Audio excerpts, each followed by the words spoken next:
And I'll give you a lovely example of that extended to policy making, which is nobody.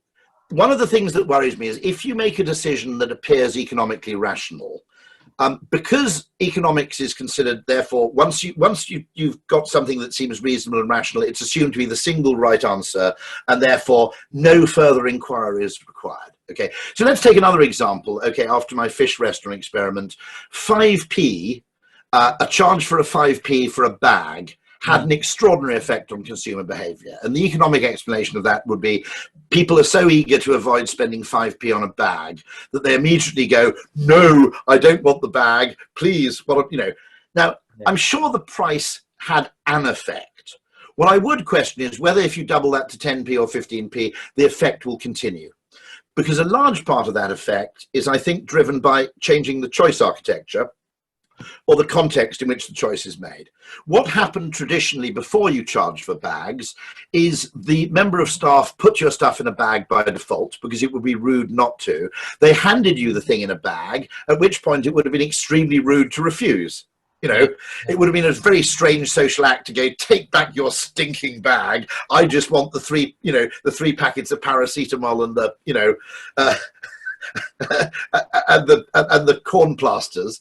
But that would have been a weird behavior in Boots. So the very fact that you charged for it meant that it had to be positioned as an option, and therefore the person had to ask. Now, at the point they say, do you want a bag? Any reasonable, sane person can look down at the 2 bags they're already carrying and go, no, just put it in here with the receipt. And so a lot of things, I think, are disproportionately explained by a recourse to economics. The problem I have is, A, that's not the complete explanation, and it's only by understanding the real deeper why that we can codify knowledge and learning in a way that you can reapply it elsewhere. That's point number one. Secondly, I would argue, and this is the most extreme point, I'll be absolutely candid with you here, okay? I'm going to be a bit confessional. I think behavioral science as a science is a bit crap. Okay, it's, there's a lot of p-hacking going on. There's a lot of extremely dubious research which doesn't replicate. I think it's a bit of a mess.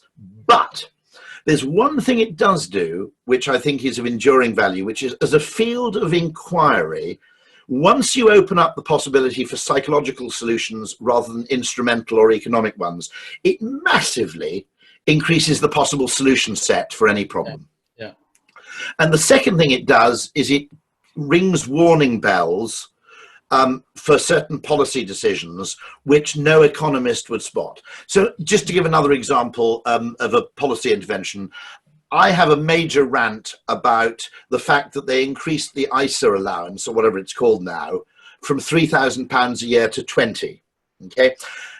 Now, let's park. That's the amount people can save tax-free. Can save annually tax-free by putting this wrapper around it. Per person, by the way. So for a married couple, that's 40 grand. Wow. And if you have a kiddie ISA, apparently, not giving little kids bastards think I'm going to do that. They can forget it. But I mean, I've spent enough on them already.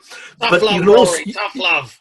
You can also have a kiddie ISA, which I think allows you to add an extra amount on top. Now, I'm sure that's absolutely fantastic for the tiny percentage of the population who are so flaming loaded that they can save 40 grand a year out of after-tax income. Yeah.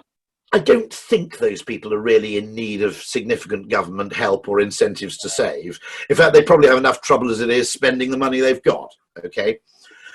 Now, there's a secondary problem which the economists didn't spot, which is when it was £3,000 a year, you created the fear of missing out. Yeah. Which is, if I can save 2 grand or 2.5 grand, or even just, £1 grand a year, well, if I don't put it in this year, I'm going to miss the opportunity next year. So let's put in what I can towards this target of £3,000. The second you make it 20, any sense of urgency is completely destroyed, because let's face it, I can just wait 5 years. You never will, but I can just wait 5 years and put in 8,000 quid. Yeah. Not going to happen. Yeah.